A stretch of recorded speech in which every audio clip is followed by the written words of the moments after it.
అందరికీ నమస్తే. Welcome to signal TV informative. ఒక ఇంట్రెస్టింగ్ విషయం చెప్పబోతున్నా. ఇది ముఖేష్ అంబానీ, అనిల్ అంబానీకి సంబంధించిన స్టోరీ కాదు, వాస్తవం.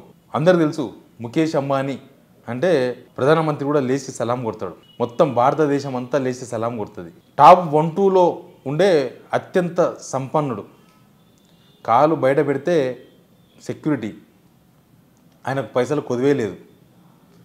మేజర్ బిజినెస్ మొత్తం ముఖేష్ అంబానీ చేతిలో ఉన్నాయి. ముఖేష్ అంబానీ కొడుకు పెళ్లి జరిగితే కూడా చాలామంది పోయినరు. సినిమా వాళ్ళు పోయినరు, రాజకీయ ప్రముఖులు పోయినరు, దేశంలో ఉన్న ప్రముఖులంతా పెళ్లికి అటెండ్ అయినరు. మనం అదంతా ఒక కోణం చూస్తున్నాం. రెండో కోణం వాళ్ళ తమ్ముడు అనిల్ కోణంలో చూడాలి. అనిల్ అంబానీకి రీసెంట్గా ఈడీ లుక్అవుట్ నోటీస్ ఇచ్చింది. నువ్వు దేశం విడిచి పారిపోవద్దు. మొత్తం విమానాశ్రయాలు, ఓడరేవులు మొత్తం లుక్అవుట్ నోటీసులు ఇచ్చిండ్రు. ఎక్కడైనా మీకు అనిల్ అంబానీ కనిపిస్తే మాకు సమాచారం ఇవ్వండి అని. అన్నదమ్ముల్లో ఒకతనికి ఏమో ఆకాశం అంత గౌరవము, ఇంకోతని పైనేమో ఒక లోతైన అనుమానం. ఆ రెండు కనిపించినాయి. నేను చెప్తా ఆ స్టోరీ, ఎందుకు ఆయనకు లుక్అవుట్ నోటీసులు ఇచ్చిండ్రు అనిల్ అంబానీకి.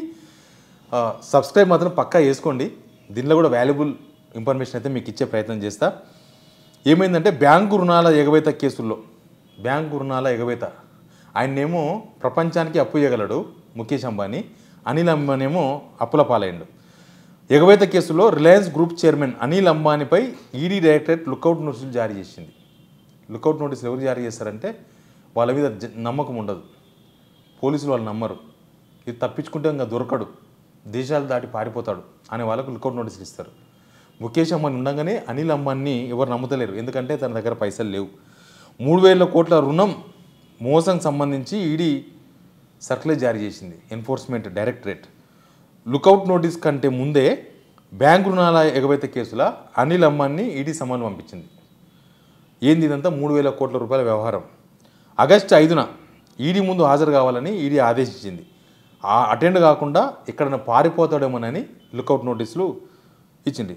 అనిల్ కంపెనీలు, ఆయనకు సంబంధించిన అన్ని కంపెనీల్లో సోదాలు నిర్వహించి పలు చోట్ల కీలక డాక్యుమెంట్లు, కంప్యూటర్ సామాగ్రిని స్వాధీనం చేసుకున్నారు. వీటిని పరిశీలించిన ఈడీ అనిల్ ప్రశ్నించేందుకు తాజాగా సమన్లు జారీ చేసింది. ఈడీ నుంచి తప్పించుకునే అవకాశం లేకుండా, ఈడీ విచారణకు రాకుండా పారిపోతాడేమోనని లుక్అవుట్ నోటీసులు జారీ చేసింది. విమానాశ్రయాలు, ఓడరేవులు సహా అన్ని ఎంట్రీ ఎగ్జిట్ పాయింట్లు దీన్ని పంపిస్తుంది. దేశం విడిచి వెళ్ళడానికి ప్రయత్నిస్తే అలాంటి నోటీసులు జారీ చేయబడిన వ్యక్తులను అదుపులోకి తీసుకోవాలని అధికారులను ఈడీ అధికారులు అప్రమత్తం చేసిండ్రు.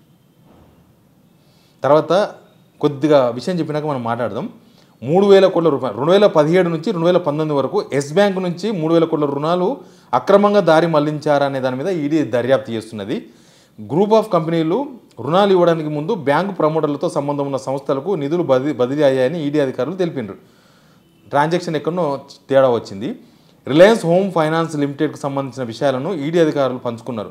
17-18 ఆర్థిక సంవత్సరంలో 3,740 కోట్లుగా ఉన్న కార్పొరేట్ రుణ వితరణ 2018-19 ఆర్థిక సంవత్సరంలో 8,670 కోట్లకు పెరిగింది.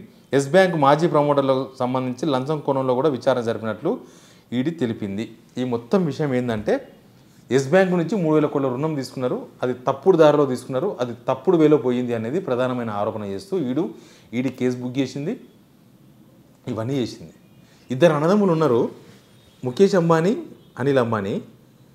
ముఖేష్ అంబానీ విషయంలోనే ఆయన అన్ని ఎలక్షన్స్లో అన్ని పార్టీలకు డబ్బులు కూడా ఇస్తాడు. అందరూ ఇండస్ట్రీలు ఇస్తారు, ఆయన కూడా ఇస్తాడు ముఖేష్ అంబానీ. అనిల్ అంబానీ తీరా చూస్తే లుక్అవుట్ నోటీస్ ఇవ్వాల్సి వచ్చింది. ఆయన దేశం వదిలి పారిపోతాడనే కోణంలో ఇచ్చిండు. అంటే అనిల్ అంబానీకి ముఖేష్ అంబానీ కూడా ఇక్కడ గ్యారంటీగా లేడా అనేది ఒక పెద్ద డౌట్. ఇద్దరు సంపన్నుల బిడ్డలే. వాళ్ళ నాన్న ఇద్దరికి సమానమైన ఆస్తి ఇచ్చిండు, సమానమైన బిజినెస్లు ఇచ్చిండు. ఇద్దరు ఒక రక్తం పంచుకున్న బిడ్డలు. తేడా చూస్తే అనిల్ అంబానీ చాలా బిజినెస్ లాస్ అయిపోయాడు. ఆయన సినిమాలు తీసిండు, లాస్ అయిపోయాడు, ఇంకేదో చేసిండు, లాస్ అయిపోయాడు, చాలా బిజినెస్లు చేసిండు, లాస్ అయిపోయాడు. ముఖేష్ అంబానీ వాళ్ళ కొడుకు మ్యారేజ్లోనే వచ్చిన అతిథులందరూ ముఖేష్ అంబానీతో ఫోటోలు దిగుతున్నారు, ముఖేష్ అంబానీతో వీడియోలు తీసిండ్రు. కానీ అనిల్ అంబానీ వెనక చైర్లో కూర్చున్నాడు, సొంత తమ్ముడు. అనిల్ అంబానీని పలకరించే వాళ్ళు లేడు. ఇప్పుడు వస్తే అనిల్ అంబానీ నిజంగా అంత నష్టాల్లో ఉంటే, అనిల్ అంబానీ అంత మోసం చేసే పరిస్థితుల్లో ఉంటే ముఖేష్ అంబానీ సాయం కూడా చేయొచ్చు కదా. కానీ ముఖేష్ అంబానీ కూడా సాయం చేయడు. ఈ సమాజంలో డబ్బులు ఉన్నవాడు, డబ్బులు లేనివాడు రెండే ఉన్నాయి. కులాలు మతాలు ఏవి కావు. వాళ్ళు సొంత అన్నదమ్ములైనా, పాల్యోళ్ళైనా, సొంత ఊరోళ్ళైనా, రక్తం పంచుకు పుట్టిన బిడ్డలైనా సరే, డబ్బులున్నవాడు డబ్బులున్నవాడే, డబ్బులు లేనివాడు డబ్బులు లేనివాడే. ఈ కథ చూసిన తర్వాత నాకు అదే అర్థమైంది. ముఖేష్ అంబానీ కనుక గ్యారంటీ ఉంటే అనిల్ అంబానీకి లుకౌట్ నోటీసులు ఇస్తారా? అనిల్ పారిపోడు అని ముఖేష్ అంబానీ ఒక గ్యారంటీ కూడా ఇవ్వలేకపోయిందా? లేకపోతే పొద్దున్న లేస్తే మోడీతో సహా కేంద్ర మంత్రులు అందరితో టచ్లో ఉండే ముఖేష్ అంబానీకి తెలియకుండా ఇది జరిగిందా? వాళ్ళు నోటీసులు ఇచ్చిన తర్వాతనైనా ముఖేష్ అంబానీ ఏమైనా ఇన్వాల్వ్ అయినా దీనిలో? ఆయనది ఆయన, మాది మేము. డబ్బులు ఉన్నవాడు డబ్బులు ఉన్నవాడే, డబ్బులు లేనివాడు డబ్బులు లేనివాడే. ఎనీవే, వీళ్ళ స్టోరీ ఎప్పుడు ఈ సమాజానికి ఏదో ఒకటి చెప్పాలనుకుంటుంది. ముఖేష్ అంబానీ, అనిల్ అంబానీ వాళ్ళ స్టోరీ. దాని ద్వారా మేము కూడా సమాజానికి ఏదో చెప్పాలనుకుంటాం. బట్ దీనిలో థీమ్ ఏందో మీకు అర్థమైంది అనుకుంటున్నా. Please subscribe signal TV informative.